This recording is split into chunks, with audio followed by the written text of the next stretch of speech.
Are you serious? Are you serious? Warning, warning, warning, warning. It's everything I'm telling you is this is how urgent this is.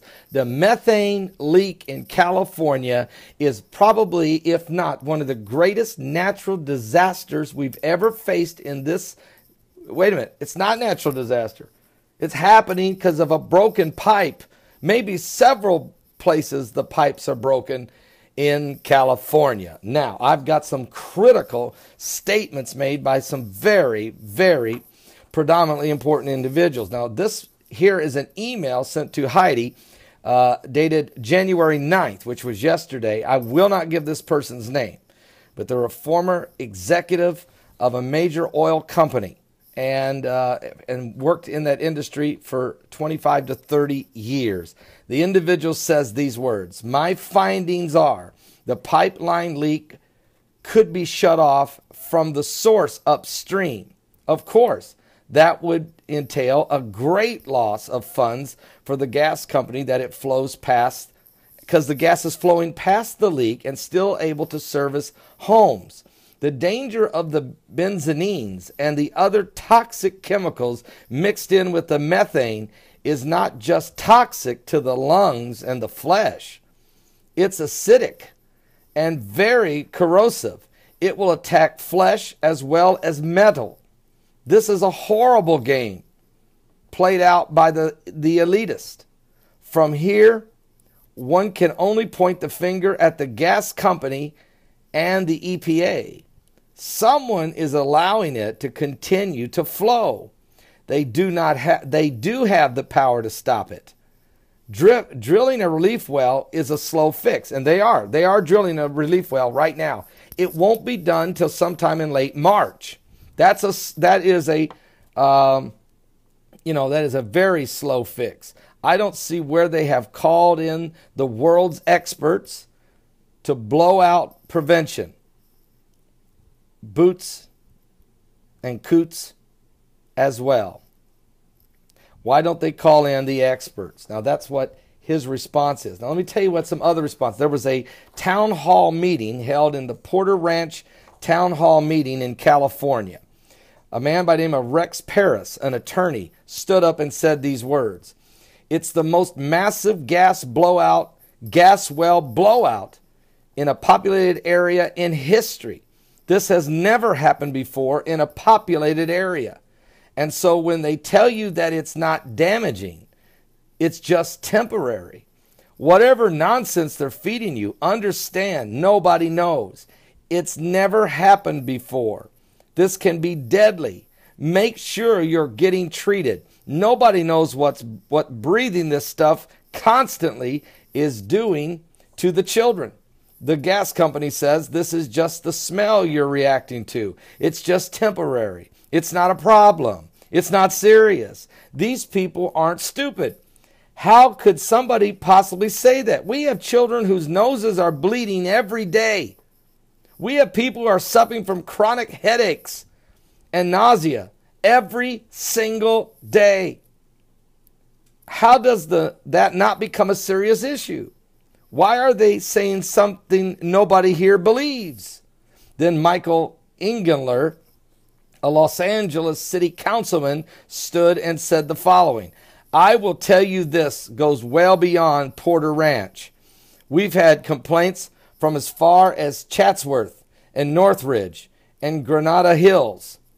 Apparently this plume of toxic chemicals and whatever it might be doesn't know zip codes. So it does keep moving into different locations and different places. This is equivalent of the BP oil spill on land in a populated community. We've declared a national disaster here. Are you serious, folks? Then Dr. Richard King, a pediatrician, stood up and said the following: unfortunately, the only real way to get away from the symptoms is, unfortunately, you have to relocate. You have to get away from this environment. And then Dr. Brooks Michaels, a physician, stood up and said the following: the defense is capitalizing on the comment that it's all in your head. Let me make this clarify it a little bit for you. It is in your head and in your ears. It's in your nose. It's in your throat. It's in your chest. We're seeing asthma cases increasing. We've seen people who are using inhalers more often, primarily a lot of respiratory problems.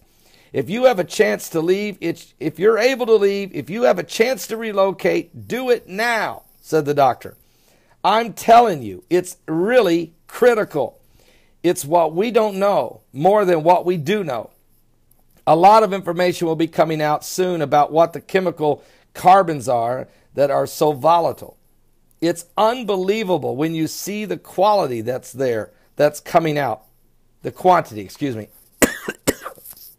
Are you serious? I'm starting to choke even from whatever's flowing out of California. And what I see is the field is in effect, primarily people's breathing.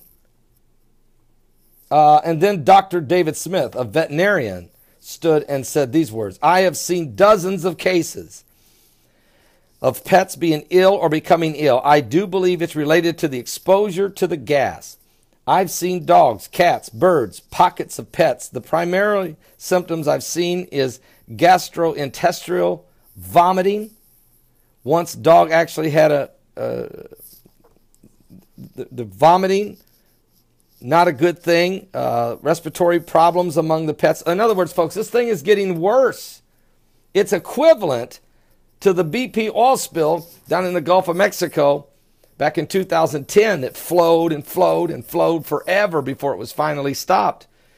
And the impact on the marine life there is still devastating to this day. This, though, is gas, methane gas, filled with all types of toxics and corrosiveness that's affecting not only the environment, but you, the individual. And so we need to pray for California like we've never, ever prayed before. It is unbelievable what's going on there in California. Now, we are going to have a expert in the oil and gas drilling industry. We're going to have an expert on our live broadcast on Wednesday.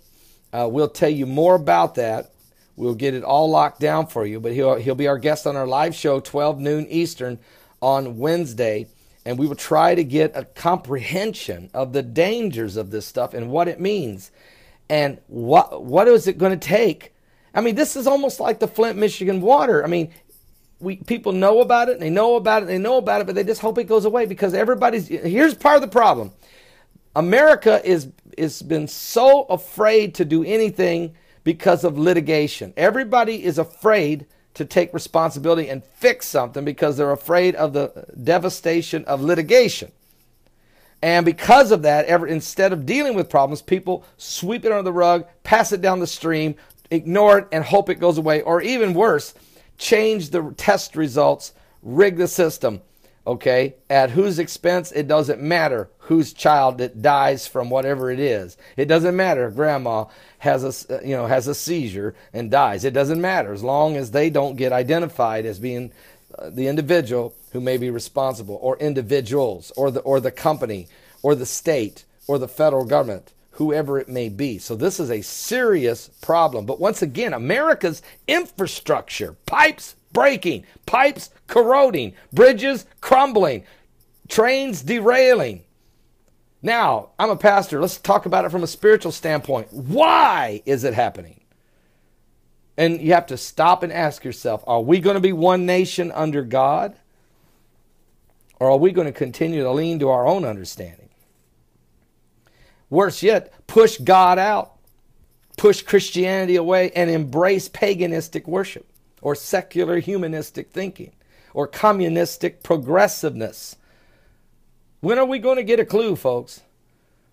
If you want things to change, you've got to change some things. Are you serious? Are you serious? Give your life to Jesus Christ. Oh, it's going to get way worse. Oh, this is just the beginning of sorrows. America is being cursed. Remember how we treat Israel.